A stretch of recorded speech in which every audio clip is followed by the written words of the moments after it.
अस्सलाम वालेकुम नाज़रीन, गिरदो पेश पर आज की वीडियो के साथ मैं हूं रज़ीन रज़ी। शाम 5 बजे आप हमारी ये वीडियो रोज़ाना देखते हैं। अगर आपने अब तक गिरदो पेश को सब्सक्राइब नहीं किया तो इसे सब्सक्राइब कीजिए और बेल आइकन को क्लिक कीजिए। आज मैं आपको भोलों और चरियों की कहानी सुनाना चाहता हूँ और ये कहानी कल से ज़ेर बहस है। कल जब सानिहा बल्दिया टाउन का फैसला सुनाया गया 8 साल के बाद, और उस फैसले में 2 मुलजिमों को सजाए मौत सुनाई गई, मुजरिमों को 2 को सजाए मौत सुनाई गई और बाकी किसी को इश्तिहारी करार दे दिया गया, किसी को बरी कर दिया गया। बाइज्जत बरी कर दिए गए रऊफ सिद्दीकी साहब, जिनका नाम मरकजी मुलजिमों में आ रहा था। और ये एक ऐसी अफसोसनाक वारदात थी जिसमें पाकिस्तान के बहुत सारे दुख इस एक वारदात के ज़रिए बयान किए जा सकते हैं। कैसे कराची को भोलों और चरियों को हवाले किया गया, कैसे उन्हें ताकतवर बनाया गया और कैसे हमारा अदालती निज़ाम उन्हें सज़ा देने में बेबस हो जाता है। मरकज़ी मुलजिम अल्ताफ़ हुसैन के बारे में बहुत कहा जाता है, नवाज शरीफ साहब को भी कहा जाता है कि आपको अल्ताफ़ हुसैन की मिसाल बना दिया जाएगा। कल चौधरी परवेज़ इलाही साहब फरमा रहे थे कि नवाज शरीफ को हम अल्ताफ़ हुसैन की मिसाल बनाएंगे। तो अल्ताफ़ हुसैन की मिसाल कैसे बनाएंगे? क्या आपने अल्ताफ़ हुसैन को लटका दिया? क्या आपने अल्ताफ़ हुसैन को फांसी दे दी? क्या आपने उन्हें कहीं गिरफ्तार कर लिया, कोई एक दिन के लिए भी जेल में रखा?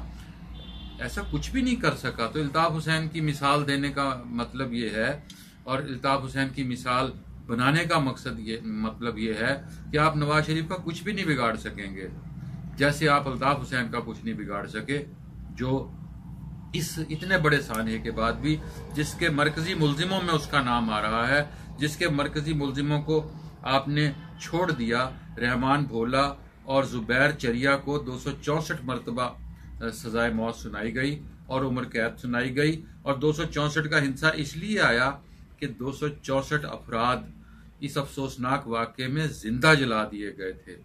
और जिंदा इसलिए जला दिए गए थे कि फैक्ट्री मालकान, जिन्हें अदालत ने बुलाने की भी जहमत नहीं की, जिन्होंने वीडियो लिंक पर अदालत के साथ गुफ्तगू की, वो इस सारे में बराबर के इसलिए शरीक हैं कि उन्होंने भत्ता मांगने वालों को भत्ता नहीं दिया था। और जब उन्हें धमकियां दी जा रही थीं कि हम आपकी फैक्ट्री को आग लगा देंगे, तो उन्होंने अपनी गाड़ियां तब्दील कर करके, तो वो कहते हैं कि हम वहां आते रहे, हम खुद बहुत प्रेशर में थे, हमारी जानों को खतरा था, लेकिन उनमें से तो किसी को कुछ नहीं हुआ। वो आज भी बैरून मुल्क मौजूद हैं, लेकिन उन्होंने 264 मजदूरों की जिंदगियां जलाकर राख कर दी, उन्हें भस्म कर दिया, और सिर्फ उन्हीं को नहीं, उनके पूरे खानदानों को अमली तौर पर, अगर हम कहें कि उम्र भर के लिए, एक ऐसी कैफियत में डाल दिया कि वो जीते जी मर गए सब। ये है वो कहानी जिसमें आप रहमान भोला और जुबैर चरिया को सजा देकर बाकी भोलों और चरियों को छोड़ देते हैं। रऊफ सिद्दीकी साहब, और ये जो 2 मैंने नाम लिए, ये MQM के सेक्टर इंचार्ज थे, MQM के ओहदेदार थे। रऊफ सिद्दीकी साहब वजीर थे। उनका कहना है कि मैंने अगले ही रोज, मैं तो मदीने में था, और मैंने अगले ही रोज वापस आकर इस्तीफा दे दिया था और अल्लाह ताला ने मेरी बेगुनाही साबित कर दी। अल्लाह ताला ऐसे लोगों की बेगुनाही कैसे साबित कर देते हैं, ये आज तक हमें भी समझ नहीं आया। लेकिन ये एक हकीकत है कि ये एक फैसला पाकिस्तान के अदालती निज़ाम, पाकिस्तान की हुकूमत, पाकिस्तान के सिस्टम, पाकिस्तान को कंट्रोल करने वाले इदारों के माथे पर कलंक का टीका है। और ये वो फैसला है जिससे पता चलता है कि पाकिस्तान में भोलों और चरियों की हुकूमत है। भोलों और चरियों को कोई कुछ नहीं कह सकता।